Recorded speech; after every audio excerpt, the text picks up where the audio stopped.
చాలా బిజీ ఉంటుంది. నా ఓటుని వేసి నేను పోయాను. అందుకని నేను వేసిందేమో అనుకున్నా. అంటే మేము ఇద్దరం కలిసిపోయి వేసేది ఓటు అంతకుముందు.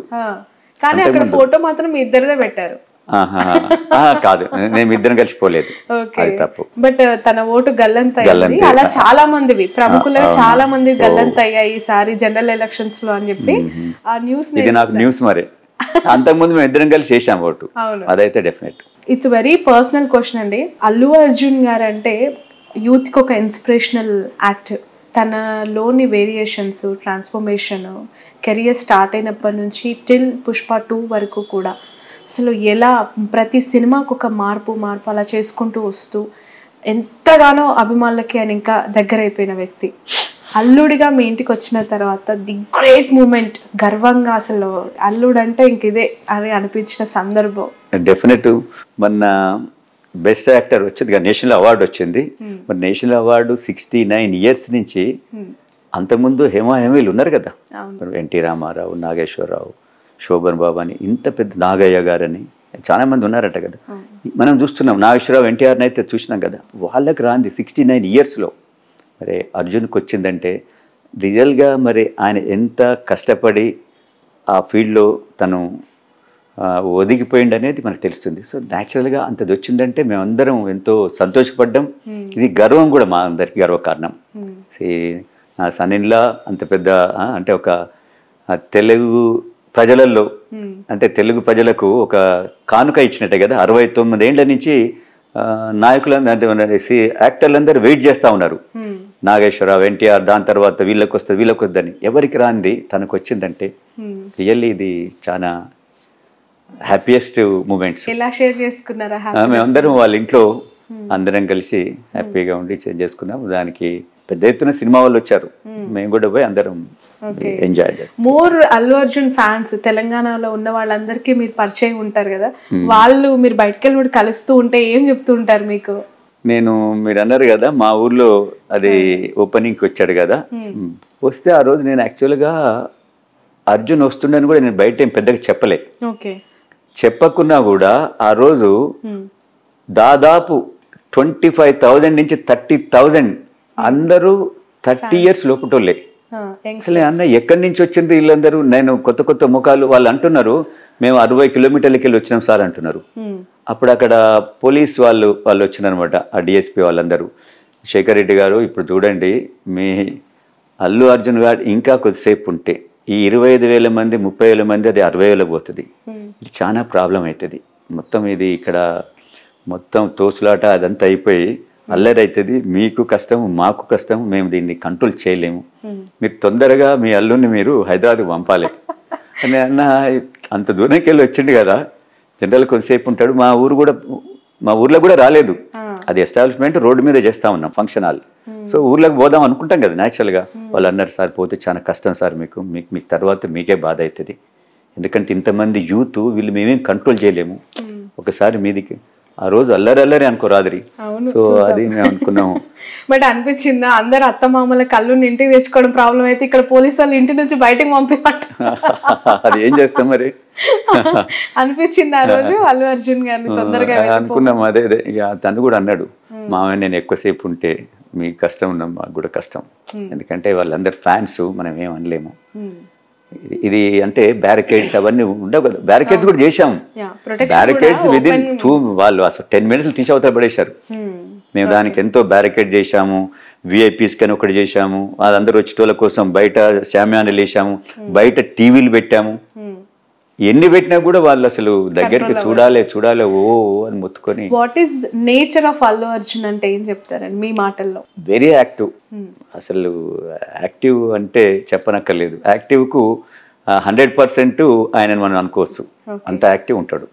ఎనీ టైం మార్నింగ్ నుంచి ఈవినింగ్ దాకా ఫుల్ యాక్టివ్లో ఉంటాడు. బై నేచర్ ఎలా ఉంటారు ఇంట్లో ఉన్నప్పుడు కానీ ఫ్యామిలీ టైమ్స్? ఇంట్లో ఉన్నప్పుడు చిల్డ్రన్స్ అంటే చాలా ఇష్టం, చాలా అంటే చాలా ఇష్టం. పిల్లలతో ఆడుకుంటా ఉంటాడు, కలుస్తూ ఉంటాడు. అట్లా చిన్నపిల్లలు అంటే చాలా ఇష్టం. ఇన్స్టాగ్రామ్ లో ఎప్పటికప్పుడు ఆ పిల్లలు అన్ని రీల్స్ పెడతా ఉంటారు కదా. మీ పాప స్నేహ వాళ్ళు అసలు ఆయనకు షూటింగ్ ఉన్నా కూడా అంటే కంటిన్యూగా షూటింగ్ ఉంటే ఆపుకొనే వచ్చి పిల్లల్ని కలుస్తూ ఉంటాడు, అంటే చూస్తూ ఉంటాడు. అంత ఇష్టం ఆయనకు. Okay, so more family person అనుకోవచ్చు. అంటే ఫ్యామిలీ అండ్ చిల్డ్రన్ చాలా చాలా అంటే చాలా ఇష్టం. ఓకే, ఓవరాల్ గా మెగా ఫ్యామిలీ అంటేనే ఒక పెద్ద కుటుంబం, మెగా కాంపౌండ్ అని అంటూ ఉంటారు. ఆ ఫ్యామిలీతో మీ సన్నిహిత సంబంధాలు అవ్వచ్చు, ఇతరులు అంటే అరవింద్ గారు కావచ్చు, పవన్ కళ్యాణ్ గారు, చిరంజీవి గారు, నాగబాబు, వీళ్ళతో మీ రిలేషన్స్, మీ జర్నీ ఎట్లా ఉంది? చిరంజీవి గారితో నా రిలేషన్ చాలా బాగుంటుంది. చిరంజీవి గారు చాలా మృదుభాషి, చాలా ప్రేమగల మనిషి. ఆయన ఎంత అంటే నన్నే కాదు, వాళ్ళ ఇంటికి ఎవరు పోయినా కూడా ఆ విధంగా రిసీవ్ చేసుకుంటాడు. చిరంజీవి గారి గొప్పతనం ఏంటంటే, ఒక ఫెస్టివల్ ఒకటి ఏదైనా మంచి అకేషన్ ఉంటే అందరు రిలేటివ్స్ రావాలంటాడు, ఇంక్లూడింగ్ మా అందరికి కూడా. ఆయన ఫంక్షన్స్ ఉంటాయి, సినిమా ఫంక్షన్స్ కావచ్చు, సంక్రాంతి పర్టికులర్గా దివాళీ చాలా పెద్ద ఎత్తున చేస్తాడు చిరంజీవి గారు. అప్పుడు అందరిని పిలుస్తాడు, ప్రతి రిలేటివ్ని కూడా పిలుస్తాడు. ఆ విధంగా ఏదైనా మంచి అకేషన్, మన చిరంజీవి గారికి పద్మ విభూషణ్ వచ్చింది కదా, దానికి అంటే ఆ ఫంక్షన్లు కూడా మమ్మల్ని పిలుస్తాడు, రావాలి చంద్రశేఖర్ మీరు అందరు వచ్చి, అంటే ఆ విధంగా అనమాట. ఆయనకు రిలేటివ్స్ అన్నా కూడా, స్నేహితులన్నా కూడా ప్రేమించే ప్రేమగల మనిషి ఆయన చెప్పాలంటే. పవన్ కళ్యాణ్ గారు జనసేన పార్టీ గురించి మీ అభిప్రాయం ఏంటి? తెలంగాణలో కూడా ఉంది కదా పార్టీ. తెలంగాణలో అంత పెద్దగా ఎస్టాబ్లిష్ కాలేదు కదా, ఆంధ్రాలో 100% ఉంది. నేను అనుకుంటాను మరి వస్తే ఏదైనా చేంజెస్, మార్పు అనేది వస్తే పవన్ కళ్యాణ్ ద్వారా రావాలి అక్కడ. ఎందుకంటే చంద్రబాబు పార్టీ ఉంది, అది అందరికి తెలిసిందే. పవన్ కళ్యాణ్ యాడ్ అయినప్పుడు ఏదైనా వస్తే మార్పు రావాలని అనుకుంటున్నాను. వస్తే ఇప్పుడు మార్పు రావాలా? మీ మెసేజ్ ఏంటి అంటే, ఖచ్చితంగా ఏదో ఒక నియోజకవర్గం నుంచి ఎంపీగా బరిలో దిగుతారు అనేది మాకు అర్థమవుతోంది. మీ సర్వీసెస్ ఏ విధంగా ఉండబోతున్నాయి, ఏం మెసేజ్ ఇవ్వాలనుకుంటున్నారు?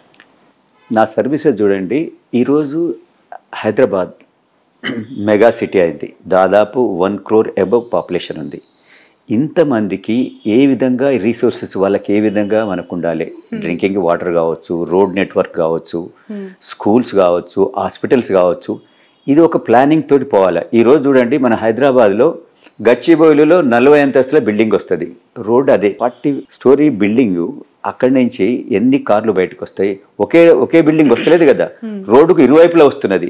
సో ఈ విధంగా ప్లాన్ లేకుండా కడతా పోతున్నారు. అంటే ఎవరికి లబ్ధి చేకూర్చేదానికి? బిల్డర్కి చేసేదానికి. దీనివల్ల ఫ్యూచర్లో చాలా కష్టమవుతుంది, నష్టమవుతుంది. అంటే ఎక్కడి నుంచి ఎక్కడికి పోలేకుండా అవుతుంది. ఎందుకంటే హైదరాబాద్ ఎంతో పెద్ద ఎత్తున రింగ్ రోడ్ ఉన్నది, డెవలప్ అంటే దానికి ఏరియా ఉన్నది, ఇక్కడ సముద్రాలు లేవు. సో ఒక ప్లాన్ తోటి చేయాలా. ముఖ్యంగా హాస్పిటల్స్, నలుమూలల హాస్పిటల్స్ రావాలా, మంచి స్కూల్స్ కూడా పెద్ద ఎత్తున రావాలి. ప్రైవేట్ స్కూల్స్ చాలా ఎక్కువైనాయి, సో గవర్నమెంట్ స్కూల్ కూడా రావాలి. ఇప్పుడు ఈ ప్రభుత్వం అనుకుంటుంది కొన్ని పబ్లిక్ స్కూల్లా కొన్ని తీసుకొస్తా అని చెప్పి అంటుంది. అలాంటి స్కూల్స్ తీసుకురావాలి. అట్లీస్ట్ ఒక కాన్స్టిట్యున్సీకి ఒక 2 స్కూల్స్ ఆ విధంగా తీసుకొస్తే మిడిల్ క్లాస్, ఇప్పుడు మనం హైదరాబాద్ పబ్లిక్ స్కూల్ ఉంది, ఎంత మంచి స్కూల్ చెప్పండి ఒకప్పుడు. సో అది అందరూ అఫోర్డ్ చేసే స్కూలు, ఆ విధంగా స్కూల్స్ ఉండాలి. అంతేగాని సంవత్సరానికి 10 లక్షలు 6 లక్షలు ఈ విధంగా కట్టే స్కూల్స్ ఉంటే ఎడ్యుకేషన్ అనేది అందరికి అందుతలేదు. ముఖ్యంగా Sun celebrating 20 years of excellence in education. Come join us.